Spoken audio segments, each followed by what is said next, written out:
16 inch with R 3 inch extra নেব স্লিভের উইথটা, আর 16.5 ইঞ্চি লেন্থটা বা আপনি যেরকমটা নিতে চাইছেন 3.5 ইঞ্চিতে ড্রপ দিয়ে স্লিভটা কাট করে নেব।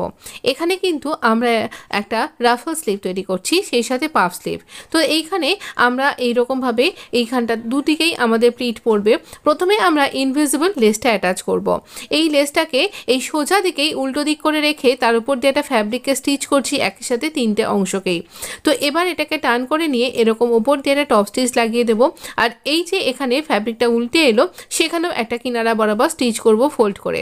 এবার 1 ইঞ্চি দূরত্ব অনুযায়ী আমি এখানে 1.5 ইঞ্চি দূরত্ব অনুযায়ী আমি এখানে দাগ দিচ্ছি এবং এখানে আমি একটা চ্যানেল মতন তৈরি করে নিচ্ছি যেখান দিয়ে আমি ইলাস্টিকটা ইনসার্ট করব।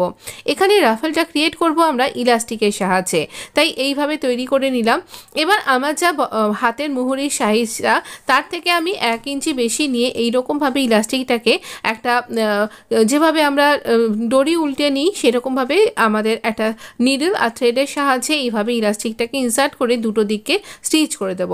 আমাদের রাফেল স্লিপের একটা পোর্শন তো রেডি হয়ে গেল। এবার দুটো দিক স্টিচ করে নেবার পর এরকম সুন্দর দেখতে লাগছে। এবারে ওপরেই রাফেলটা তৈরি করবার জন্য আমরা এরকমভাবে ছোটো ছোটো প্লিট দেবো আমনে সামনে। মুখোমুখি প্লিটগুলো দিয়ে এইরকমভাবে পাফটা তৈরি করে স্লিপটা স্টিচ করে দিলেই আমাদের ভীষণ সুন্দর রাফেল স্লিপ কিন্তু একদম রেডি। অবশ্যই জানাবেন কেমন লাগলো, ভালো লাগলে প্লিজ লাইক